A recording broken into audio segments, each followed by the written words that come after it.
রাজনীতিতে পর্দার আড়ালের খেলা সবসময় রহস্যময়।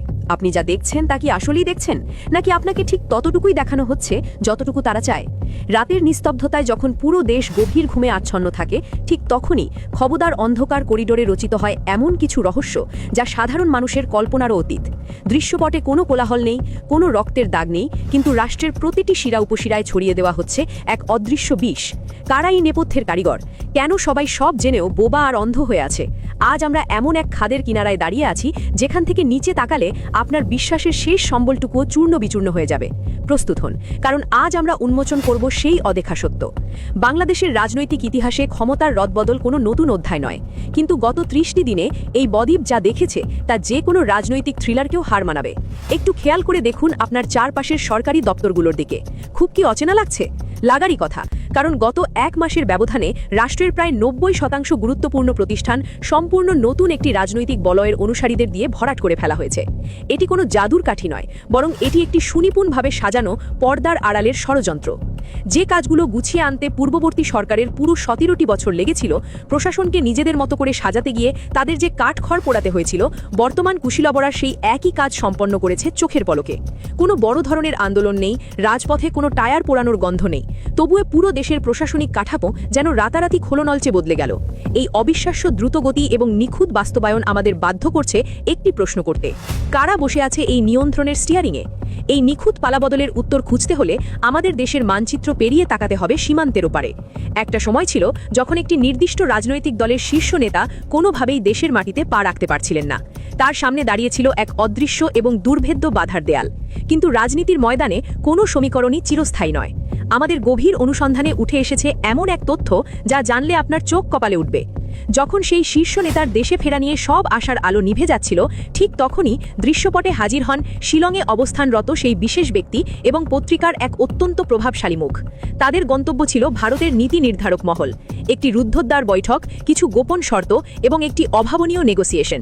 এই সমঝোতার পরদিনই যেন জাদুর মতো সব দরজা খুলে যায়, অদৃশ্য বাধার দেয়াল ভেঙে চুরমার হয়ে যায় এবং দেশে ফেরেন সেই শীর্ষ নেতা। সবচেয়ে বিস্ময়কর ব্যাপার হলো, সম্প্রতি খোদ ভারতের ক্ষমতাসীন দল বিজেপির একজন নেতার ফাঁস হওয়া ভিডিওতে ঠিক এই গোপন চুক্তিরই প্রতিধ্বনি শোনা গেছে। তিনি প্রকাশ্যে সেই সমঝোতার কথা স্বীকার করেছেন, অথচ আমাদের দেশের রাষ্ট্রযন্ত্র এই বিষয়ে একেবারেই নিশ্চুপ। যদি এই দাবি মিথ্যাই হয়, তবে কেন কোনো তীব্র প্রতিবাদ বা আন্তর্জাতিকভাবে এর খণ্ডন করা হলো না? এই নীরবতা কি তবে কোনো বৃহত্তর চুক্তির অংশ? এই চুক্তি তো ছিল কেবল এক জাদুর চাবি, কিন্তু সেই চাবি দিয়ে যে সিন্দুকটি খোলা হয়েছে তার ভেতরের দৃশ্য দেখলে আপনার রক্ত হিম করা অবস্থা হবে। রাজনীতির সাধারণ ব্যাকরণ বলে, যারা জনগণের রায়ে প্রত্যাখ্যাত হয় তারা আস্থা করে নিক্ষিপ্ত হয়, কিন্তু এখানে চিত্রটা সম্পূর্ণ উল্টো। আপনি কি বিশ্বাস করবেন, গত নির্বাচনে যে ব্যক্তিরা নিজ নিজ এলাকায় জনগণের ন্যূনতম আস্থা অর্জন করতে পারেনি, যারা ব্যালট বক্সের লড়াইয়ে শোচনীয়ভাবে পরাজিত হয়েছিল, আজ তারাই পুরো একটি জেলার ভাগ্য বিধাতা।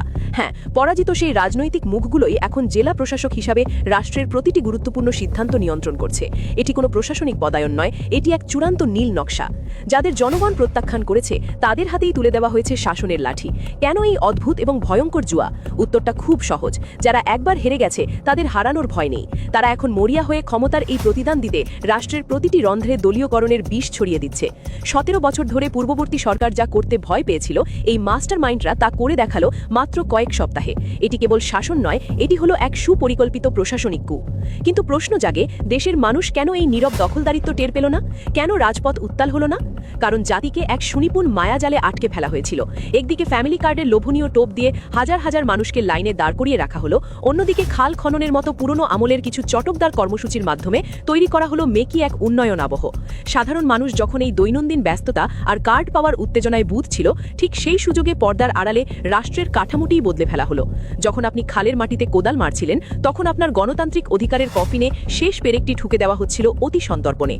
দর্শক, ক্ষমতার এই গোপন সুড়ঙ্গের ভেতর আরও কি কি লুকিয়ে আছে তা জানতে এবং রাষ্ট্রের প্রতিটি রহস্য উন্মোচন করতে এখনই সাবস্ক্রাইব করুন আমাদের চ্যানেল নিউজ বিডি লাইভ।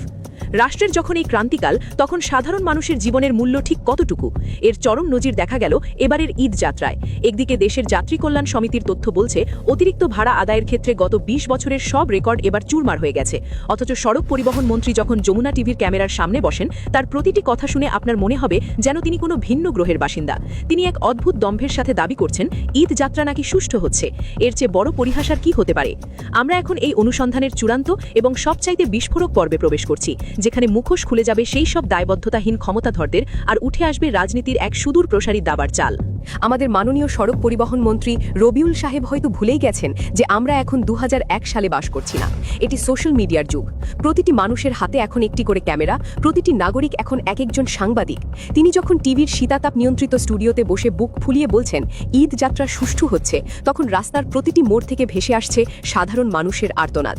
যাত্রী কল্যাণ সমিতির তথ্যকে যদি তিনি ভুয়া বলে উড়িয়েও দেন, তবে নিজের ফেসবুক নিউজ ফিডটা কি একবারও স্ক্রল করে দেখেছেন? মানুষ 17 থেকে 18 ঘন্টা বাসের ভেতর আটকে আছে। প্রতিটি টিকিটের দাম রাখা হয়েছে দ্বিগুণ 3 গুণ। অথচ এই মন্ত্রী সাহেব একবারের জন্য নিজের ব্যর্থতা স্বীকার করছেন না, বরং তিনি জনগণের ভোগান্তিকে ভিত্তিহীন গুজব বলে দাবি করছেন। এর থেকে লজ্জার আর কি হতে পারে? যখন একজন মন্ত্রী তার নিজের ব্যর্থতাকে অন্যের উপর চাপিয়ে দেন, তখন বুঝতে হবে সেই সরকারের পতনের ঘণ্টা বাজতে শুরু করেছে। মাননীয় প্রধানমন্ত্রী, আমরা আপনাকে কিছু অপ্রিয় সত্য জানাতে চাই। আপনি হয়তো কৃচ্ছ সাধনের জন্য শনিবার অফিস করছেন, আপনার অফিসের লাইট আর এসি কমিয়ে দিচ্ছেন, কিন্তু বিশ্বাস করুন, এতে দেশের সাধারণ মানুষের ভাগ্যে কোনো পরিবর্তন আসছে না। মানুষ আপনার অফিসের এসি বন্ধ হওয়া দেখতে চায় না, তারা দেখতে চায় আপনার মন্ত্রণালয়গুলো মাঠ পর্যায়ে সাধারণ মানুষের জন্য কি করছে। আপনার একজন মন্ত্রী যখন সামান্য ব্যর্থতা স্বীকার না করে উল্টো জনগণকে দোষারোপ করেন, তখন সেই ব্যর্থতার দায়ভার কিন্তু শেষ পর্যন্ত আপনার ওপরই বর্তাবে। মনে রাখবেন, আপনারা জনগণের নির্বাচিত সরকার। আপনাদের অবস্থা কেন আজ একটি অন্তর্বর্তীকালীন সরকারের মতো নড়বড়ে হবে? গত বছরের সাথে এবারের ঈদ যাত্রার একটু তুলনা করে দেখুন, তাহলেই বুঝতে পারবেন আপনারা ঠিক কতটা ভয়াবহভাবে ব্যর্থ হয়েছেন।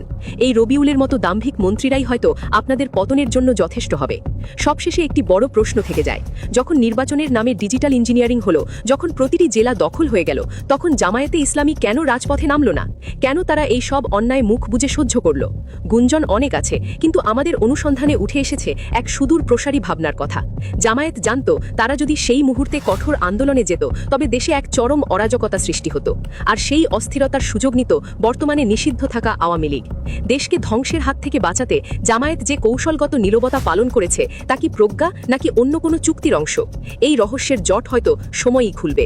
দেশের মানুষকে এত বোকা ভাবার কোনো কারণ নেই। চোখের ওপর রঙিন চশমা পরিয়ে বেশি দিন সত্যকে ঢেকে রাখা যায় না।